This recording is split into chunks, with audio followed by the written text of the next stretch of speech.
శ్రీమాత్రే నమః. Jhansi trending shorts ఛానల్కు స్వాగతం. మీరు గనక మన ఛానల్ని మొదటిసారి చూస్తున్నట్లయితే ప్లీజ్ సబ్స్క్రైబ్ చేసుకోండి. మరిన్ని డివోషనల్ స్టోరీస్ కోసం మన ఛానల్ని అందరికీ షేర్ చేయడం మర్చిపోవద్దు. ఈ వీడియో కనుక మీకు నచ్చినట్లయితే ప్లీజ్ ఒక లైక్ అయితే ఇవ్వండి. వేదం ప్రమాణవాక్కు మనకి.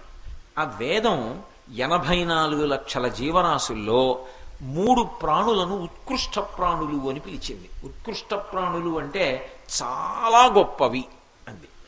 ఏ కారణం చేత వీళ్ళు ముగ్గురు గొప్పవారు అని అడిగారు. అడిగితే వేదం ఈ ముగ్గురు ద్వైపములు అంది. ద్వైపం అంది. ద్వైపం అంటే ఏదైనా పుచ్చుకోవాలి లోపలికి అంటే 2 అంచెలలో తీసుకోవాలి. ఒకరికి ఇచ్చేయాలి అంటే ఒక అంచెలో ఇచ్చేస్తే అటువంటి ప్రాణులని ద్వైపములు అంటారు. తప్ప ఒక అంచెలో లోపలికి పుచ్చుకుని ఇచ్చేటప్పుడు 2 అంచెల్లో ఇచ్చిందనుకోండి హీనప్రాణి అని గుర్తు. 2 అంచెలలో లోపలికి పుచ్చుకొని ఒక అంచెలో బయటికి ఇచ్చే ప్రాణులు అన్ని ప్రాణులలో 3 ఉన్నాయి. 1 మనుష్యుడు, 2 కోతి, 3 ఏనుగు, 4 లేదు. నేను చెప్పట్లేదు, వేదం చెప్పింది ఈ మాట. ఎందుకని? నేను అన్నం తినాలనుకోండి, లేకపోతే నేను పండు తినాలనుకున్నాను అనుకోండి, ముందు చెయ్యి పెట్టి పండు పట్టుకోవాలి. 1 తెచ్చి నోటి దగ్గర పెట్టుకోవాలి. 2 అంచెల్లో కదుపుచ్చుకుంటున్నాను. అన్నం తినాలి, చెయ్యి పెట్టి అన్నం ముద్ద తీయాలి, అప్పుడు నోట్లో పెట్టుకోవాలి. 2 అంచెలు.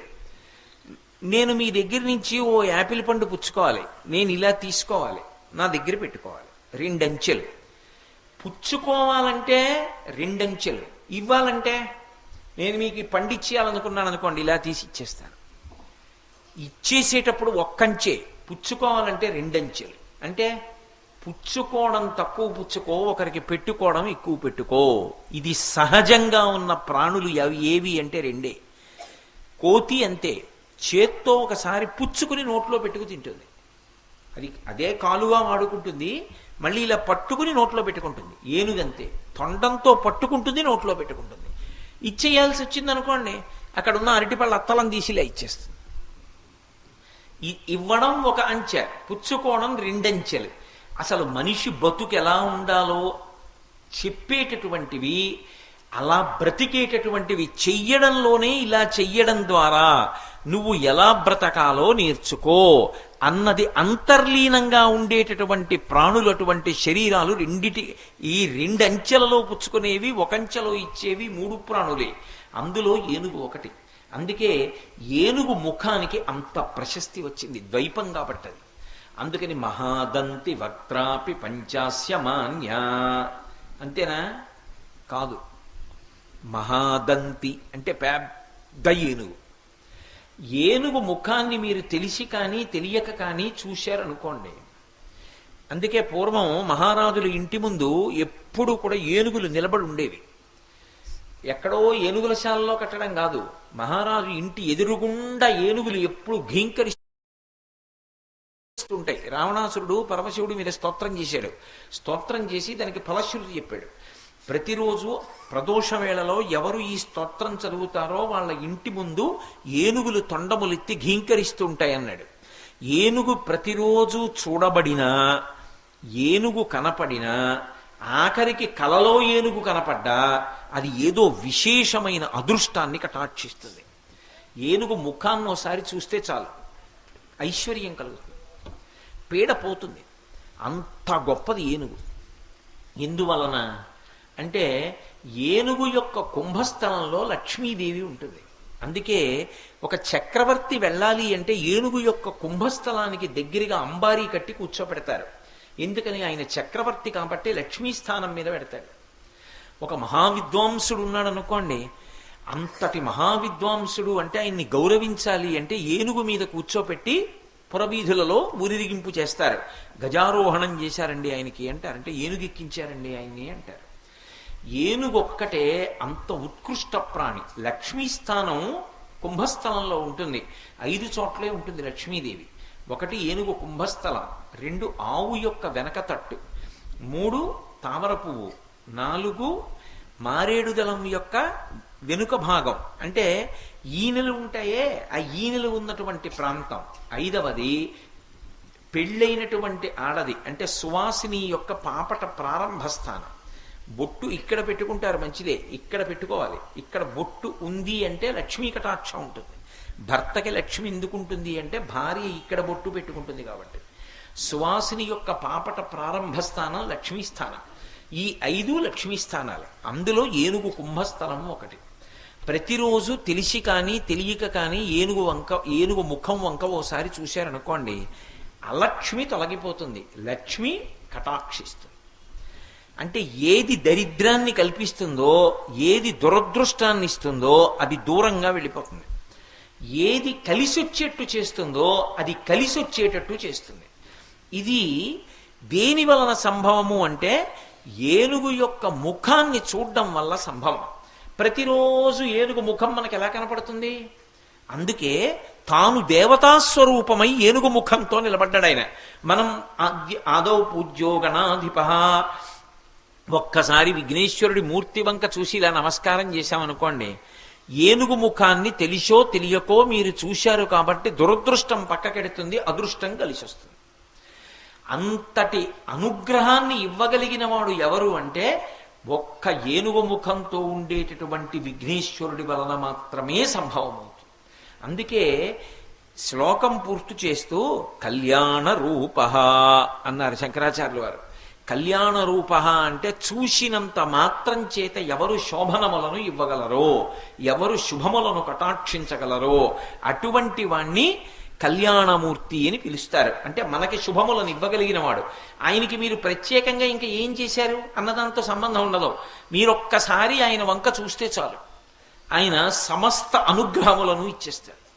అలా ఇవ్వగలిగినటువంటి కళ్యాణ రూపం ఉన్నవాడు కాబట్టి ఆయన మహాదంతి వక్త్రాపి పంచాస్య మాన్య, అంత గొప్ప ఏనుగు ముఖంతో ప్రకాశిస్తూ ఉంటాడు.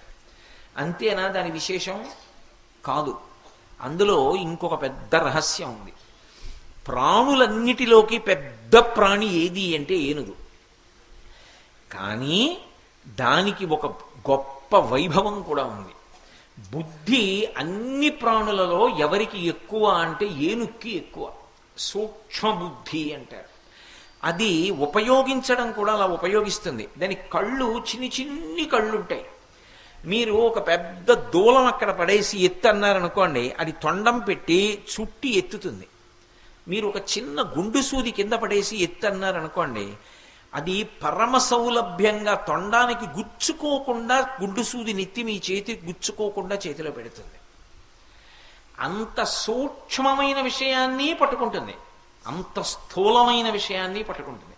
అణోరణీయాన్ మహతో మహీయాన్, అంత చిన్నదాని దగ్గరికి వస్తుంది, అంత పెద్దదాని దగ్గరికి వెడుతుంది.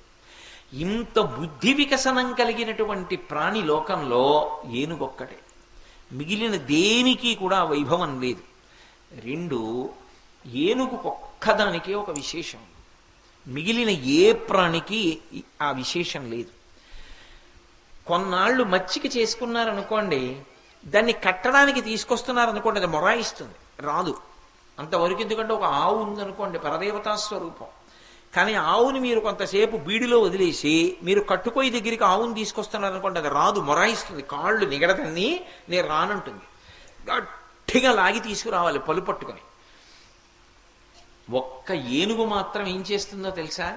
దానికి తెలుసు, నేను తలుచుకుంటే పక్కన ఉన్నటువంటి మావటి వాణ్ణి తొండం పెట్టి చుట్టి నేలకేసి కొట్టగలను, కింద పారేసి నా పాదం పెట్టి తొక్కేయగలనని తెలుసు. ఇంత తెలిసి ఉండి కూడా ఏనుగు తన మీదకెక్కడానికి తానే సాధనమవుతుంది. ఏనుగు మీదకి ఎక్కడం అంత తేలిక కాదు, నిచ్చెనో ఏదో ఉండాలి. అది పక్కకు పోయిందనుకోండి, నిచ్చెన కింద పడిపోతుంది. కానీ ఏనుగు తన మీదకెక్కడానికి తన కాలు తాను చాపుతుంది. మీరు ఎప్పుడన్నా చూశారో లేదో నాకు తెలీదు, గురువాయూరులో రాత్రి ఏనుగులు వెడతాయి కృష్ణ పరమాత్మ యొక్క మూర్తిని పట్టుకుని. ముందు భద్రగజం వస్తుంది. భద్రగజం అంటే ఇగో ఈ పందిరి ఎంత ఎత్తుందో ఇంచుమించు అంత ఎత్తు, ఆ పూలదండ అంత ఎత్తు వరకు ఉంటుంది ఏనుగు. అదేదో నల్ల కొండొచ్చినట్టు ఉంటుంది. అంత పెద్ద ఏనుగు వస్తుంది ముందు, వెనక మిగిలిన ఏనుగులన్నీ వస్తాయి. దాని మీద కృష్ణ పరమాత్మ యొక్క మూర్తిని పెడతారు. అక్కడ కూర్చోవాలి ఎవరు? గుళ్ళో అర్చకుడు. అక్కడ కూర్చుని స్వామివారికి చామరం వేస్తూ గుడి చుట్టూ తిరగాలి ఏనుగు. ఎలా ఎక్కుతాడు దాని మీదకి? మీరు ఎప్పుడైనా చూడాలి చమత్కారం. దాన్ని గట్టిగా అరుస్తారు మావటి. అరవగానే అది ఏం చేస్తుందంటే ఒక్క కాలు ఇలా ఓ పక్కకి జాపుతుంది. జాపి విచిత్రం ఏమిటంటే దాని సంధిబంధములు బయటికి వచ్చేట్టుగా పెడుతుంది. అంటే ఇలా సొట్టలు పడేటట్టుగా పెట్టి పైన ఉన్న విగ్రహం కింద పడకుండా తల ఇలా కొద్దిగా ఉంచుతుంది. అర్చకుడు ఏం చేస్తాడంటే పరిగెత్తుకుంటూ వచ్చి ఎక్కడ సొట్ట పెట్టిందో అక్కడ కాలు పెట్టి గభాలన పైకి దూకి దాని చెవి పట్టుకుంటాడు. చెవి పట్టుకుని తల కదపకుండా అలాగే నించుంటుంది. కొబ్బరి చెట్టు ఎక్కినట్టు అంచెల మీద ఎక్కేసి ఆ పైకి ఎక్కి కూర్చుంటాడు. తన మీదకెక్కడానికి తానే సాధనమవుతుంది. తనని తెలుసుకోవడానికి తానే సాధనమై తానే అనుగ్రహిస్తాడు విఘ్నేశ్వరుడిగా. అందుకే ఏనుగు ముఖంతో ఉంటాడు. ఆయన్ని తెలుసుకోవడం ఎవరికి సాధ్యం? కానీ ఒక్క నమస్కారం పెడితే ఆయన అర్థమయ్యేటట్టు ఆయనే అనుగ్రహిస్తాడు. మావటికి ఏనుగు లొంగిపోతుంది. బక్క మావటిని తొండం పెట్టి చుట్టి నేలకేసి కొట్టేయగలదు. కానీ మీరు ఎప్పుడన్నా చూశారో లేదో, ఏనుగుల శాల అని ఉంటుంది. ఏనుగుల శాల దాకా పెడతారు. వెళ్ళిన తర్వాత పెద్ద ఇనప గొలుసు ఉంటుంది. దాన్ని కాలుకి చుట్టాలి. ఏనుగు కాలుకి చుట్టి కడతారు, మెడకు కట్టరు. ఆ పెద్ద గొలుసు అక్కడ పడుంటే దాన్ని ఎత్తి ఏనుగు కాలుకి తిప్పాలంటే చాలా కష్టం. ఏనుగు ఏం చేస్తుందంటే మావటి పక్కన వచ్చి నిలబడితే తన కాలు ముందుకు పెట్టి గుండ్రంగా స్తంభంలా ఉంటుంది. ఆ స్తంభం పక్కన తన కాలు చాపి తన తొండంతో గొలుసు తీసి చిక్కు లేకుండా చేసి తన కాలు చుట్టూ తిప్పి మావటి చేతికి ఇస్తుంది. యువతలకి తిప్పి తాళం కప్పేసేస్తాడు. ఇప్పుడు తనని కట్టడానికి కాలు చాపింది ఎవరు? ఏనుగే. తన కాలుకి గొలుసు చుట్టుకున్నది ఎవరు? ఏనుగే. తాళం వేసేయమని అందించింది ఎవరు? ఏనుగే. ఇంత గొప్ప పరమాత్మ అయినటువంటి విఘ్నేశ్వరుడు మనలాంటి చిన్న భక్తుడికి వశుడైపోయి నేను నీ చేత బంధింపబడతానరా అని మన గుండెల్లో కూర్చుంటాడు. నేను తొందరగా వశపడిపోతాను సుమా, ఒక్క నమస్కారం భక్తితో చేస్తే చాలు, నేను మీ వెంట ఉంటానని చెప్పడానికి ఆయన మహాదంతి వక్త్రాపి పంచాస్య మాన్య ఏనుగు ముఖంతో ఉంటాడు. శంకర భగవత్పాదులు ఏదైనా ఒక్క మాట అన్నారనుకోండి, ఆయన ఏమీ ఏదో మామూలుగా అనరు. అసలు ఏనుగుని సింహం పూజ చేయడం ఏమిటిరా అన్న ఆలోచన వచ్చేటప్పటికే అలా ఎక్కడ పూజ చేసిందండి అని అడిగి తెలుసుకోవడమే పెద్ద ధ్యానం. అలా ధ్యానం చేయిస్తారు. ఏనుగు ముఖంతోనే విఘ్నేశ్వరుడు ఉండిపోవడం వెనక ఇన్ని మహత్తరమైనటువంటి కారణములు ఉన్నాయి. ఇన్ని కారణముల చేత ఆయన ఏనుగు ముఖంతో ఉన్నాడు. అటువంటి వాణ్ణి విధీంద్రాది మృగ్యా గణేశాభిధామే అన్నారు. విధీంద్రాది మృగ్యా అంటే విధి అంటే బ్రహ్మగారు, ఇంద్ర అంటే దేవేంద్రుడు, దేవతలందరికీ కూడా అధిపతి. అటువంటి ఆది మొదలైన వారితో మొదలుపెట్టి విఘ్నేశ్వరుడి వలన ఉపకారమును పొందనటువంటి వారు లేరు. విఘ్నేశ్వరుడి వలన ఉపకారం పొందకుండా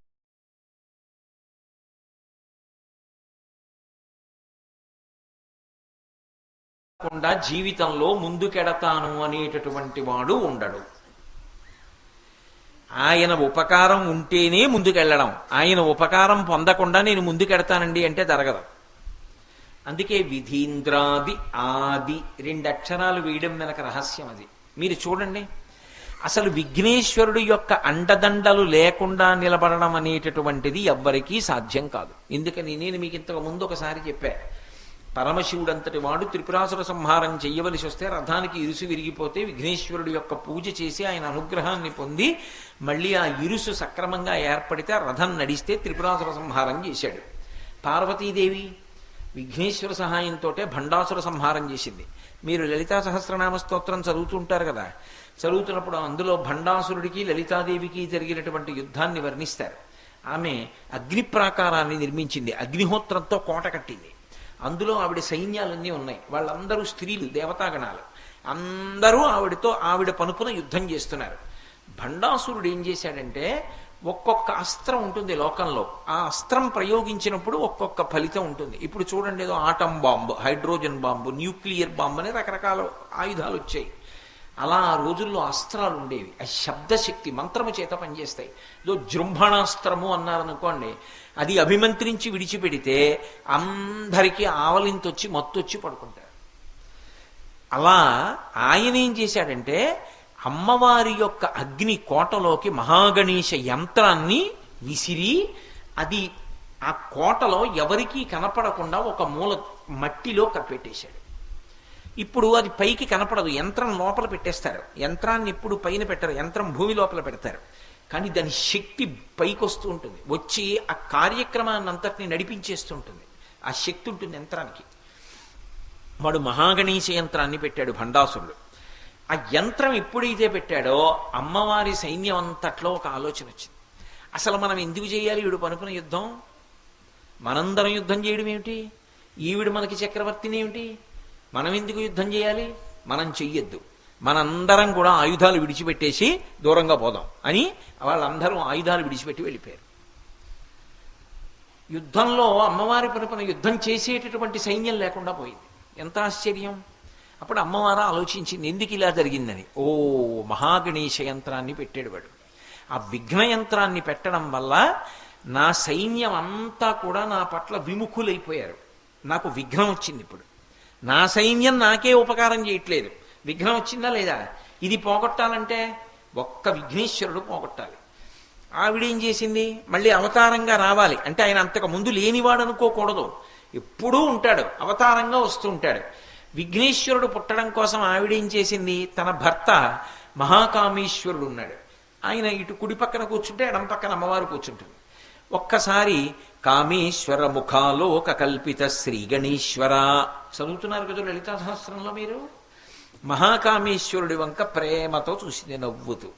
మహాకామేశ్వరుడు మహాకామేశ్వరి లలితా పరాభట్టారిక వంక ప్రేమతో చూశాడు.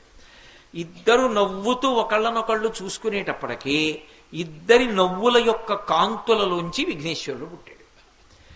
ఒక్కసారి అమ్మకి నమస్కారం చేసి, మీకు చెప్పే కదా సదాబాల రూపాపి, అందుకు శంకరాచార్యులు వారు అంటారు పిల్లవాడిగానే ఉపకారం చేస్తామని. అందుకే పిల్లలు కొబ్బరి చెక్క తింటే ఆయనకి అంత ఇష్టం. మీకు విచిత్రం ఏంటంటే విఘ్నేశ్వరుడికి నైవేద్యం పెట్టినటువంటి ప్రసాదాన్ని ముందు పిల్లలకి పెట్టకుండా పెద్దవాళ్ళు తినేస్తే ఆయన చికాకు పడతాడు. పిల్లలకి పెట్టాలి ప్రసాదం. కాబట్టి మిగిలిన చోట్ల అంతా పెద్దవాళ్ళకి పెడతారు విఐపీలని. విఐపీలు ఎవరంటే విఘ్నేశ్వరుడికి పిల్లలకి పెట్టాలి. కాబట్టి మహానుభావుడు విఘ్నేశ్వరుడు ఏం చేశాడంటే అవతారంగా వచ్చి అమ్మ చుట్టూ ప్రదక్షిణం చేసి నమస్కారం చేసి, అమ్మ ఆజ్ఞ, ఏం చేయమంటావు అన్నాడు. ఒరేవాడు విఘ్నయంత్రాన్ని తీసుకొచ్చి అగ్ని ప్రాకారంలో ఎక్కడో పాతి పెట్టాడురా, నా సైన్యం అంతా నాకు విముఖులైపోయారు, ఆ యంత్రాన్ని పగలగొట్టేయండి అమ్మవారు. ఆయనకి సంబంధించిన యంత్రమేది విఘ్నయంత్రం, ఆయనకి తెలియదు ఎక్కడ ఉంటుందో. ఆయన వచ్చి చూశాడు, పసిగెట్టాడు ఇక్కడుంది విఘ్నయంత్రం అని. మహాగణేశ నిర్భిన్న విఘ్నయంత్ర ప్రహర్షిత, వెంటనే చూసి తొండంతో అదంతా తవ్వేసి పైకి తీశాడు. తీసి ఆ యంత్రాన్ని తన యొక్క దంతముల చేత పొడిచి బదలగొట్టేశాడు. బదలగొట్టేయగానే అమ్మవారి సైన్యం అంతా లేచింది. ఇదేమిటి ఇంత పొరపాటు చేశాం? అమ్మవారి దగ్గర మనం కింకరులుగా ఉండి తల్లి పనుపన యుద్ధం చేయకపోవడం ఏమిటి? చాలా పెద్ద తప్పు చేశాం మనం, బయలుదేరండి మనందరం అమ్మవారి పనుపన యుద్ధం చేస్తామని యుద్ధానికి వెళ్ళారు. ఇప్పుడు అమ్మవారు ప్రహర్షిత, తన కొడుకు చేసిన ఉపకారానికి ఆవిడ పొంగిపోయింది. అమ్మవారికి కూడా భండాసురుడితో యుద్ధం జరిగినప్పుడు విఘ్నేశ్వరుడు ఉపకారం చేశాడా లేదా? తండ్రికి ఉపకారం చేశాడు, తల్లికి ఉపకారం చేశాడు, మేనమామ శ్రీ మహావిష్ణువుకు ఉపకారం చేశాడు. నిన్ననే చెప్పా మీకు, రంగనాథస్వామిని శ్రీరంగంలో ఉండేటట్టుగా చేసిన వాడు ఎవరు? విఘ్నేశ్వరుడే. అంతేకాదు, ఒకప్పుడు శ్రీ మహావిష్ణువు రామావతారంలో వచ్చారు. వచ్చి నవపాషాణం అని చెప్పి క్షేత్రం తమిళనాడులో రామేశ్వరం వెడుతున్నప్పుడు ఆ నవపాషాణం దగ్గర నుంచి సముద్రం మీద సేతువు కట్టి లంకాపట్టణానికి వెడదాం, యుద్ధం చేద్దాం అనుకున్నాడు. అనుకుని పక్కనే ఉప్పూరు అని ఒక క్షేత్రం, ఇప్పటికీ కూడా ఎన్ని కష్టాలున్న వాళ్ళు కూడా ఉప్పూరు ఎడుతూ ఉంటారు. ఉప్పూరులో విఘ్నేశ్వరుడికి గుడి ఉండదు, తొండి వినాయకుడు అంటారు. ఆయన పందిట్లో ఉంటాడు, తాటాకు పందిట్లో ఉంటాడు. ఆయన దర్శనం చేసి ఆయనకి నమస్కారం చేస్తే ఇక్కట్ల నుంచి బయటకు వస్తారంటారు. ఆ ఉప్పూరు పక్కనే ఉంది, నవపాషాణం పక్కన. ఆ ఉప్పూరు వెళ్ళి రామచంద్రమూర్తి విఘ్నేశ్వరుడికి నమస్కారం చేసి, ఇక్కడి నుంచి నేను సేతువు కడుతున్నానన్నాడు.